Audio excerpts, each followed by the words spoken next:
Good morning. ഞാൻ നാമം ചോദിച്ചുകൊണ്ടിരിക്കുമ്പോൾ ഒരുത്തൻ കാണിക്കുന്ന വികൃതി കണ്ടോ? ഞാൻ എണ്ണിക്കൊണ്ടിരിക്കുന്ന ആ മെഷീൻ എടുത്തുകൊണ്ട് പോയിട്ട് കേടാക്കുക. ഇതാണ് അവൻ്റെ വികൃതി. ഇപ്പോൾ അടുക്കളയിലോട്ട് വന്ന് ചായയൊക്കെ ഇട്ടു.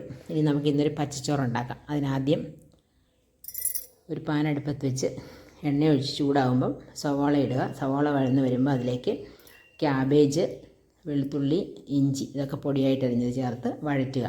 അതിന് മുമ്പ് നമുക്ക് മിക്സിയുടെ ജാറിലേക്ക് കുറച്ച് മല്ലിയിലയും കുറച്ച് പുതിനയിലയും ഒരു പച്ചമുളകും 2 അല്ലി വെളുത്തുള്ളിയും കൂടെ ഒന്ന് ചതച്ച് വെക്കണം.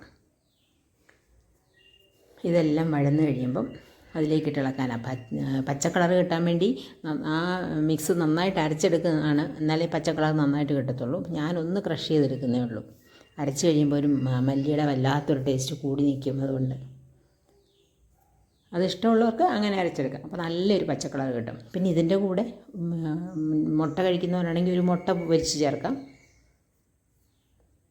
പിന്നെ അതേ നമ്മൾ വേവിച്ച് വെച്ചേക്കുന്ന ചോറും ചതച്ച മിക്സും കൂടിയിട്ട് ഇളക്കി. പിന്നെ ഇതിലേക്ക് ഒരു പ്രത്യേകത എന്ന് പറയുന്നത് നമ്മൾ മസാലപ്പൊടി അതൊന്നും അല്ല ചേർക്കുന്നത്, സാമ്പാർ പൊടിയാണ്. ആ സാമ്പാർ പൊടി ചേർത്തൊന്ന് ഉണ്ടാക്കി നോക്കണം. നല്ല ടേസ്റ്റാണ്, ഒരു പ്രത്യേക ടേസ്റ്റാണ് അതിന്. സാധാരണ എപ്പോഴും ഗരം മസാലയോ മസാലക്കൂട്ടൊക്കെ അല്ലേ ഇടുന്നത് ഇങ്ങനത്തെ ചോറിനൊക്കെ. ഇത് നമ്മൾ സാമ്പാർ പൊടിയാണ് ചേർക്കുന്നത്. അപ്പോൾ അതേ ബ്രേക്ക്ഫാസ്റ്റ് റെഡിയായി. പുട്ടും ഏത്തപ്പഴം പുഴുങ്ങിയതും കുക്കുംബർ ജ്യൂസും. ലഞ്ചും റെഡിയായി നമ്മുടെ പച്ചച്ചോറ്. അപ്പോൾ ഇത്രയൊക്കെ ഉള്ളൂ രാവിലത്തെ വിശേഷങ്ങൾ. പിള്ളേർ രണ്ടും അടുത്ത ഗുസ്തിക്ക് വേണ്ടി അവിടെ വെയിറ്റിങ്ങിലാണ്. ട്യൂഷന് പോകുന്ന പിള്ളേരോടുള്ള ഗുസ്തിക്ക്.